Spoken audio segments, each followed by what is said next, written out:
Hello. अस्सलामुअलैकुम की हाल चाल जे नी मेरी वीडियो भैनों आवे जे तुहाडी पंजाब दी गज़ल नवी वीडियो लैके आ मैनू समझ नहीं आन डई मैं दोवां च केड़ी लैस लावां ते मैनू कमेंट च जरूर दस्सिया जे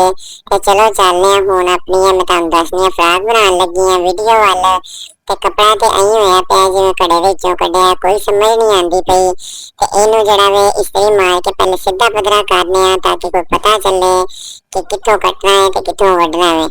आ मैं थोड़ा जिहा सीधा पदरा कीता वे कपड़ा ते इहदे विच इक बड़ी राज दी गल है ओह वी तुहानू मैं दस्सांगी ते हुण कोई समझ आई जे वट शट इहदे निकले ने ते आ वेखो ए मैं कट लिया वे ए हेगा जे मैं बनान लगी आ इक निक्का फ्राक ते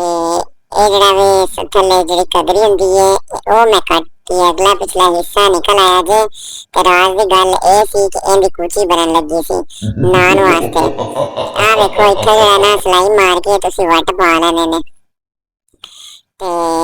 ए थल्लड़ा हिस्सा बनेगा ते आ जड़ा बाकी दा कपड़ा बचया कसमें ऐं लगन डया जिवें इहनू कोई कुत्ता पिया होवे कोई समझ नहीं आन डई इंदा अग्गों की करना है ते की नहीं करना ते जदों मैनू समझ आई ते फिर तुहानू विखावांगी। आ वेखो उत्ते आला हिस्सा कटना सी इंदा जिहनू योक कहंदे जे आ जेहड़ी पेटी हुंदी है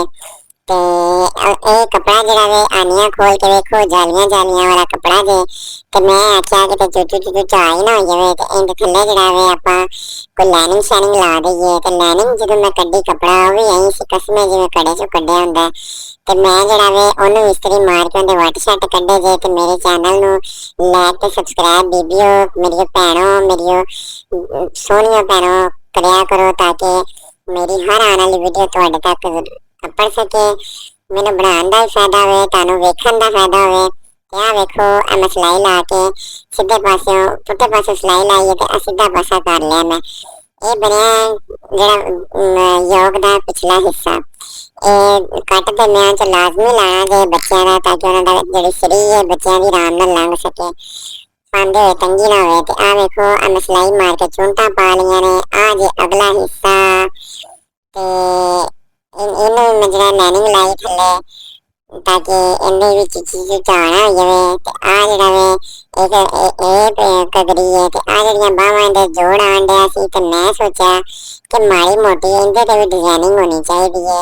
ते मैं थल्ले लास्टिक ला के ते आ चौंटा पा के ते आ फुल वालियां बाजू बना दित्तियां ने ते एडा सोहना बनया यकीन कर लवो कि एंड जदों लुक वेखोगियां ते माशाअल्लाह माशाअल्लाह माशाअल्लाह करके कहने वेखो कितना प्यारा बनया ते मेरे चैनल नू लाइक ते सबसक्राइब लाजमी करया करो बड़ी औखी हो के मैं वीडियो बनानी आ